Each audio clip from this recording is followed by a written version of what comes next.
My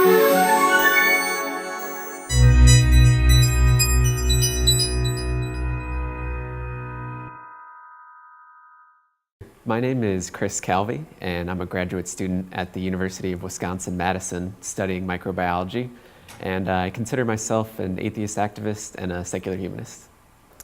I was raised in a Catholic home, so I went through all of the Catholic rites of passage, including my confirmation when I was 13, but at that point I was already an atheist, and I just went through with it just out of family pressure.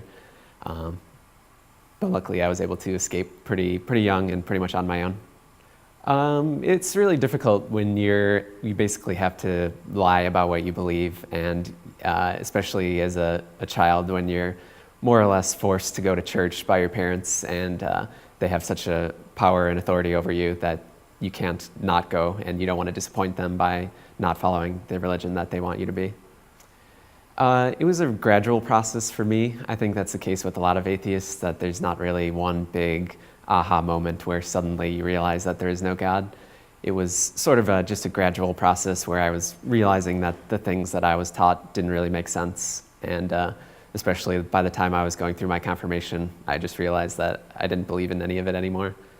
For a long time, I didn't actually tell them at all. I started to refuse to go to church in high school, and I just stopped going, and it ceased to be a part of my life. But it took a long time for me to actually come out as an atheist and to admit to my parents that I was one.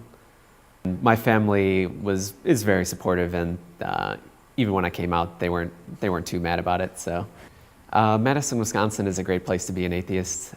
For those who don't know, it's the headquarters of the Freedom from Religion Foundation, and but actually, when I arrived for graduate school back in 2009, the undergraduate group, the Atheists, Humanists, and Agnostics, that group had died out.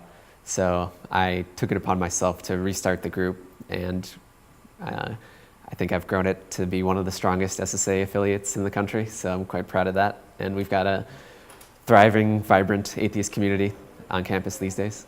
I think when someone is stuck in the closet about being an atheist, it can be a very lonely and isolating experience.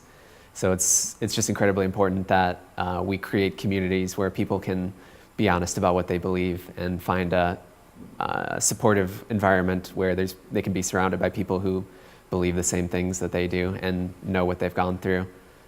And also, we've all seen the polls where atheists are the least trusted minority in the country, and nobody wants to vote for an atheist president. Nobody wants their kids to marry an atheist. And that's just an outrageous and crazy situation. I think the only way that those statistics are ever going to change is if more people are willing to come out of the closet and admit that they're atheists. And then people will find out that, they never knew it, but it turns out that their coworker or their brother or their sister or someone in their family or even their friends turn out to be atheists, and they just had no idea.